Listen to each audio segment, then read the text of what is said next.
Hello, I just wanted to go walk you through um, using PHStat to do descriptive statistics. At this point, you should have the access code and you should have PHStat saved somewhere on your computer. So as you open up Excel, I would strongly suggest that you open it up using PHStat. Um, and to do that, um, you go to wherever you've got it saved. Mine's saved in a folder on my USB drive, and I just click on PHStat, and it should open up Excel with PHStat. Again, I don't know that I mentioned this before, but get the security notice that says that, do you want to enable macros or not? It will not run if you don't enable macros. So click on that, and it should open up.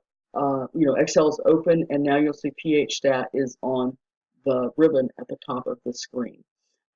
So to get to your file, and I think the one that they want in the book is retirement funds, I'm going to go to Browse, and again, back to the location of my files, which is in my class files for your class, and I've got it saved under Excel 8th edition.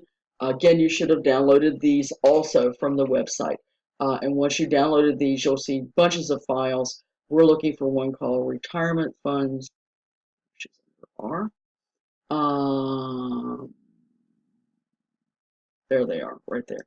Retirement Funds. So when I open that up, I've got a whole lot of information here, a lot of which I do not need.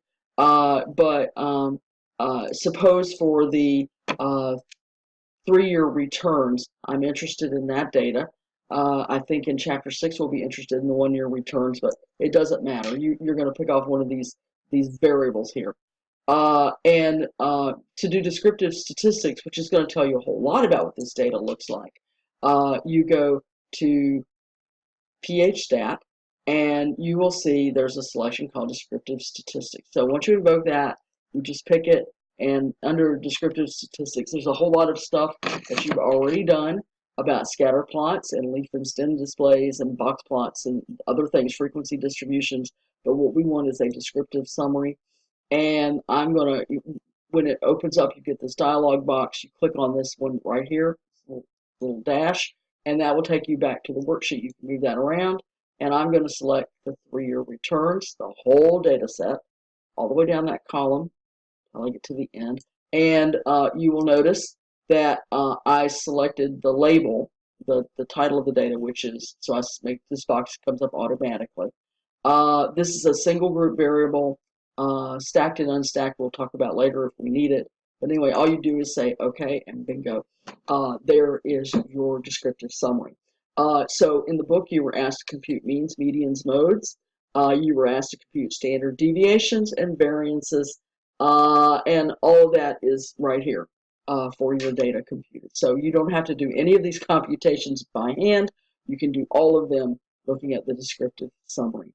We'll talk about skew and kurtosis, I think in Chapter 6, but that has to do with the appearance of this mound-shaped distribution when we look at normality. But anyway, those simple calculations are really easy to get. Okay, that's all.